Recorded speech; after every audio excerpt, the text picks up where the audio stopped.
പലപ്പോഴും നമ്മൾ ആളുകളെ തെറ്റായി വിലയിരുത്തുന്നത് പുറമേ കാണുന്ന വസ്ത്രങ്ങളുടെയോ പദവിയുടെയോ അവരുടെ പെരുമാറ്റത്തിന്റെയോ അടിസ്ഥാനത്തിൽ മാത്രമാണ്. എന്നാൽ ദൈവരാജ്യത്തിൽ യഥാർത്ഥ മൂല്യം പലപ്പോഴും മറഞ്ഞിരിക്കും. നമ്മുടെ ആദ്യ മതിപ്പുകൾ വളരെ തെറ്റായിരിക്കാം.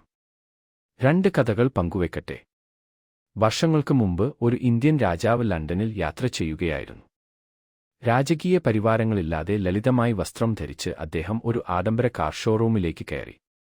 വിൽപ്പനക്കാർ അദ്ദേഹത്തെ നോക്കാതെ നോക്കി. അദ്ദേഹം ഗൗരവമുള്ള ഒരു ഉപഭോക്താവല്ലെന്ന് കരുതി. അവർ അദ്ദേഹത്തോട് തണുത്ത പെരുമാറ്റം നടത്തി. രാജാവ് നിശബ്ദമായി ശ്രദ്ധിച്ചു. തുടർന്ന് ഒരു അത്ഭുതകരമായ ഓർഡർ നൽകി. തനിക്കുവേണ്ടിയല്ല, മറിച്ച് നഗരത്തിലെ മാലിന്യ ശേഖരണത്തിനായി, അവരുടെ ഏറ്റവും മികച്ച കാറുകളിൽ ഒന്ന്. അദ്ദേഹത്തിന്റെ സന്ദേശം വ്യക്തമായിരുന്നു: ഒരാളെ അവരുടെ രൂപഭാവം നോക്കി ഒരിക്കലും വിലയിരുത്തരുത്. ബംഗളൂരുവിൽ ഒരു കർഷകൻ ഒരു മഹീന്ദ്ര ഷോറൂമിലേക്ക് നടന്നു. അദ്ദേഹത്തിന്റെ വസ്ത്രങ്ങൾ ചെളി നിറഞ്ഞിരുന്നു. കൃഷിയിടത്തിൽ നിന്ന് കൈകൾ വിറച്ചു. പുതിയ വാഹനം വാങ്ങാൻ കഴിയില്ലെന്ന് കരുതി ജീവനക്കാർ അദ്ദേഹത്തെ അവഗണിച്ചു. അവർക്ക് അറിയാത്തത് അത് നേരിട്ട് വാങ്ങാൻ ആവശ്യമായ തുക അദ്ദേഹം സമ്പാദിച്ചിരുന്നു എന്നതാണ്. പക്ഷേ അവർ മനസ്സിലാക്കുമ്പോഴേക്കും വളരെ വൈകിപ്പോയിരുന്നു. കർഷകൻ തന്റെ ബിസിനസ് മറ്റൊരിടത്തേക്ക് കൊണ്ടുപോയി. 2 വ്യത്യസ്ത ആളുകൾ, 2 വ്യത്യസ്ത ലോകങ്ങൾ.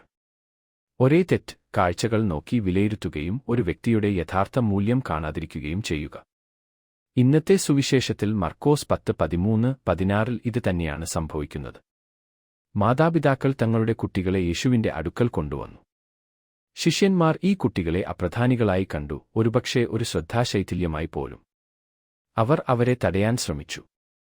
എന്നാൽ യേശു എല്ലാം നിർത്തി പറഞ്ഞു: കൊച്ചുകുട്ടികളെ എന്റെ അടുക്കൽ വരട്ടെ, അവരെ തടയരുത്, കാരണം ദൈവരാജ്യം ഇതുപോലെയുള്ളവരുടേതാണ്. രാജാവിന്റെയും കർഷകന്റെയും യഥാർത്ഥ മൂല്യം കാണാൻ വിൽപ്പനക്കാർ പരാജയപ്പെട്ടതുപോലെ, ദൈവത്തിന്റെ ദൃഷ്ടിയിൽ കുട്ടികളുടെ മൂല്യം കാണാൻ ശിഷ്യന്മാർ പരാജയപ്പെട്ടു. 1-ാം നൂറ്റാണ്ടിലെ യഹൂദ സംസ്കാരത്തിൽ കുട്ടികൾക്ക് സ്ഥാനമോ അവകാശങ്ങളോ ഉണ്ടായിരുന്നില്ല. എന്നിരുന്നാലും എല്ലാവർക്കും ഒരു മാതൃകയായി യേശു അവരെ മനഃപൂർവ്വം ഉയർത്തുന്നു. എന്തുകൊണ്ട്? കാരണം ഒരു കുട്ടി തെളിവ് ആവശ്യപ്പെടാതെ സ്വാഭാവികമായി വിശ്വസിക്കുന്നു. അവർ ലാളിത്യത്തോടെയാണ് ജീവിക്കുന്നത്. ഒരിക്കലും മതിപ്പുളവാക്കാൻ ശ്രമിക്കാതെ സ്വയം ആയിരിക്കുക. നാം ദൈവത്തിൽ ആശ്രയിക്കേണ്ടതുപോലെ അവർ ലജ്ജയില്ലാതെ മറ്റുള്ളവരെ ആശ്രയിക്കുന്നു. ദൈവരാജ്യം അധികാരം, സമ്പത്ത്, പദവി എന്നിവയാൽ സമ്പാദിക്കുന്നതല്ല. അത് ശിശുസമാന വിശ്വാസത്തിന്റെ തുറന്ന കൈകളാൽ സ്വീകരിക്കപ്പെടുന്നു. യേശു കുട്ടികളെ ക്ഷണിക്കുക മാത്രമല്ല, ശിഷ്യന്മാർക്ക് മുന്നറിയിപ്പ് നൽകുന്നു: അവരെ തടയരുത്, അതിനെക്കുറിച്ച് ചിന്തിക്കുക. നമ്മുടെ സ്വന്തം വിധിന്യായങ്ങൾ കാരണം ഇന്ന് നാം ആരെയാണ് തടസ്സപ്പെടുത്തുന്നത്? ആളുകളുടെ വസ്ത്രധാരണം കാരണം നാം അവരെ അവഗണിക്കുന്നുണ്ടോ? അവരുടെ ജോലി, ഉച്ചാരണം, വിദ്യാഭ്യാസം, അല്ലെങ്കിൽ അവരുടെ സാമൂഹിക നില എന്നിവ കാരണം നാം ഒരാളെ ഒഴിവാക്കുന്നുണ്ടോ? തകർന്നവരും അന്വേഷിക്കുന്നവരുമായ ആളുകളെക്കാൾ ഈ മിനുക്കിയ ആളുകൾക്കുള്ള ഒരു സ്ഥലമായി സഭയെ തോന്നിപ്പിക്കുന്നുണ്ടോ? നമ്മൾ അങ്ങനെ ചെയ്യുമ്പോഴെല്ലാം നമ്മൾ തെറ്റായി വിധിക്കുക മാത്രമല്ല, യഥാർത്ഥത്തിൽ ദൈവം നമ്മെ എന്തെങ്കിലും പഠിപ്പിക്കാൻ അയക്കുന്നവരായിരിക്കാം അവർ. കുട്ടിസമാന വിശ്വാസത്തിന്റെ മനോഹരമായ ഉദാഹരണമാണ് മറിയ. ഒരു ചെറിയ ഗ്രാമത്തിൽ നിന്നുള്ള ഒരു പെൺകുട്ടി. ഒരു മാലാഖയിലൂടെ ദൈവം അവൾക്ക് അസാധ്യമായ ഒരു സന്ദേശം നൽകി. അവൾ ഒരു ഗ്യാരണ്ടിയോ കരാറോ ആവശ്യപ്പെട്ടില്ല. അവൾ പറഞ്ഞു: നിങ്ങളുടെ വചനം പോലെ എനിക്ക് സംഭവിക്കട്ടെ. അതാണ് വിശ്വാസം, ആഴമേറിയതും നിർഭയവും. അപ്പോൾ ഇത് നമുക്ക് എന്താണ് അർത്ഥമാക്കുന്നത്? മാതാപിതാക്കളെ, നിങ്ങളുടെ കുട്ടികൾ കണ്ടുമുട്ടുന്ന ആദ്യത്തെ സുവിശേഷമായിരിക്കുക.